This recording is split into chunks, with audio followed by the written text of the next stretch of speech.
It is bone. Dude's beefed. And this one, let's go ahead and talk about it. The breaking news that Mattel has wrangled back the license for DC Comics, taking away the coveted spot from McFarlane Toys. Now, first off, everybody everybody's going crazy right now. We know very little about this, so anybody making a video about this or talking about this is purely speculation. Even me, that I'm a huge DC Multiverse collector, I know that we still have to hold on a little bit and wait and see how this all plays out. Nothing is set in stone yet, and a lot of this is just knee jerk reaction. So take it with a little bit of grain of salt, but I will try and kind of put it in perspective and see what could possibly happen and where we are at right now at this moment. Now, basically, sometime this morning, LA Times put out an article that talked about how there was a meeting and they had a huge bid war between some of the top manufacturers in the action figure toy world. Now, they did say that they looked at a lot of things between all of the companies, which was sales, production, feedback, and all of this was taken into consideration for the final decision that the DC license in a whole did go to Mattel. Now, of course, there's going to be different takes on this. There's one side that's really happy because they think that McFarlane was the worst thing to ever happen to DC's action figure line. And you have some people that are pretty much bummed out because they are true DC Multiverse fan collectors. But I'm just here to say, do not take this as a huge loss for McFarlane. McFarlane will continue to produce his own product and figures. Do not worry about that. In fact, maybe now he can concentrate more on Spawn or on Image action figures, which would be something to definitely look forward to. You also have that little rumor and aspect that McFarlane may try and pick up the Diamond Select 7-inch Marvel line, allowing him to make some Marvel characters in his own design and style. So we're not sure what's going to happen on that front. But one thing for sure is I'm taking this rather well. We always knew that this was going to come with the territory. McFarlane wasn't going to be able to hold on to the license for 20 years. It was, a very small possibility that that would happen, especially with a bigger company like Mattel that has more resources and budget. They were always going to come around and take another swing at the DC license. Now, what does this say for us as DC action figure collectors? Well, it opens up a door to start fresh and take the DC action figure line in a whole nother direction. Could be great, could be terrible, but it will break up the monotony and could also be optimistic and give hope to a lot of collectors. Now, if most of you know, if you follow me, I have never been a McFarlane bootlicker, no matter what people's opinions may be about me, or even some opinions that I've heard online. I have always tried to be very open and very honest. My channel is still not monetized. I don't get paid to do these reviews or to do this content. I do it for the love and joy of collecting DC figures. And when there was things that I did not like, I was very vocal about them. But when there was things that I really enjoyed and the aspects of the line that made me happy to be a DC Multiverse collector. Now, not gonna lie, it's always been pretty much a love-hate relationship between me and McFarlane. I loved the new 7-inch scale. I love the sculpt and the added textures and design that McFarlane would sometimes add to his figures. I loved the midsection design, the way it looked like a clean sculpt and a clean aesthetic look to a superhero action figure. Although he did have a big problem with the front crunch articulation, he definitely excelled in the look and the range and swivel and side to side movements you would get at the waist. Now, after a rough start with a very Batman heavy line, it has progressed into where now we are really getting into deep cuts, obscure characters, and really opening up the doors of the DC multiverse. Getting a lot of characters that people thought we would never have in action figure form.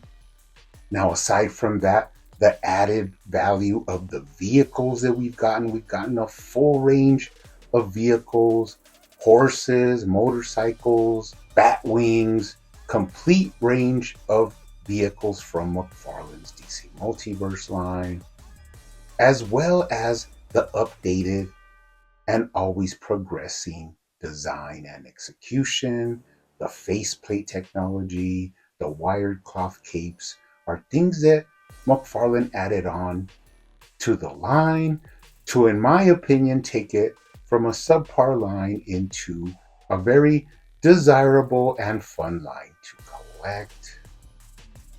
But in the end, there was also some missteps done by McFarlane. A lot of the times, little choices being head scratchers, and you're always wondering why they gave a running character a trigger hand. Why did this character not get two fists? And that plagued the line from the very inception. Limited alternate head sculpts, and also the few number of female figures that we have received were all negative things to the line, as well as the gun ban that really kneecapped McFarlane from the very beginning. People attributing this to McFarlane when everybody knew that it was a decision made by Warner Brothers. And how interesting and pretty funny and ironic it would be if Warner Brothers was to lift that gun ban exactly when they switched the line back to Mattel, who never previously had a problem adding firearms to their DC figures. Now, with a year and a half left on his license extension for the DC line with McFarlane, he has an opportunity to finish off the line with a lot of grace. Now, I think me and my boy Vaughton one time had figured it out, and he could pretty much produce maybe around 150 figures a year, give or take a couple, and that is a large amount of characters to be able to push out. So hopefully with this kind of deadline that he has, McFarlane will give us a lot of the figures that people have been clamoring for.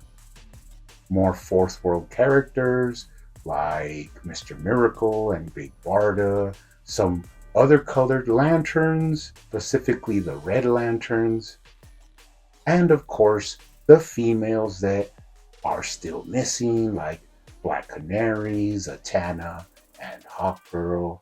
That would just be the chef's kiss from McFarlane, a kind of love letter to the collectors that have stuck by him through these turbulent years. One thing I am very happy about, which is a little thing that is important to me, and that is that a lot of lines finish off by showing figures that they never produced because the cut is so abrupt on their license.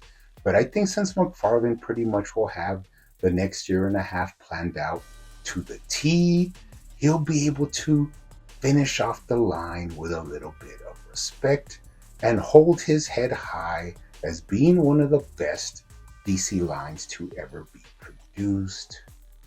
Now, one of the big things that is up in the air is going to be scale, because of course a lot of collectors really despised McFarlane's choice to do 7-inch figures. Now, of course, we have yet to see how this will play out, But Mattel did originally do 6-inch DC figures. After that, McFarlane switched it to 7-inch. And in the recent years, while McFarlane has had the DC license, Mattel has really moved towards a 7-inch market. So we could definitely see Mattel continue the 7-inch scale, but just add on their production style and their form of attacking the retail market. Now, this, of course, will still anger all those people that want a 6-inch articulated DC line.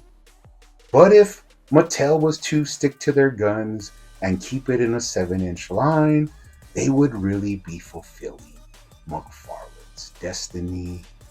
And oddly enough, I am here for it. I have been through a lot of different toy lines that do DC. I started with Legends of the Dark Knight. I moved into the 2003 Batman line, then into DC Superheroes, then into DC Universe Classics, sliding into Mattel's DC Multiverse, and finally ending up with McFarlane's DC Multiverse. So to switch lines is not going to be a big thing for me. I always knew that this line would end and I would go back and pick up any figures that I missed, any vehicles that I missed, really being able to fulfill and complete a total McFarlane DC Multiverse collection. So I knew this would always happen. I'm going to spend a lot of my time going back and getting figures that I missed, or doubles, triples of figures that I really enjoyed, really filling out my complete multiverse collection. And another aspect of this is that a new line means a whole new direction, whole new designs, whole new opportunities. I'll be able to make all new content on these newer Mattel DC figures, comparing them to McFarlane, saying what is good and what I enjoy and what I do not like. It's going to be the same thing. And I have always said this, it just happened to work itself out that I always enjoyed McFarlane, from his original artwork that changed the game in the comics, into his creation of Spawn and all the characters in his world, eventually starting his own toy line. I always thought he was a real tour de force in the comic book and toy manufacturing world. Definitely have to pay your respects to the Todd father. Now, while there are some people that really do not want Mattel to get the DC license back, I look at it in a more optimistic way. I look at it with fresh eyes. I feel like we will get some cleaner design at the knee joints, at the elbow joints, pinless technology, more alternate heads, more alternate hands, added accessories, and hopefully Mattel knows what they have to live up with as far as vehicles, wired capes, and cloth goods used to make a complete DC action figure line. So I am, really super excited with what could happen with this Mattel line. Only time will tell what we actually receive and any improvements or even downgrades that Mattel does compared to McFarlane.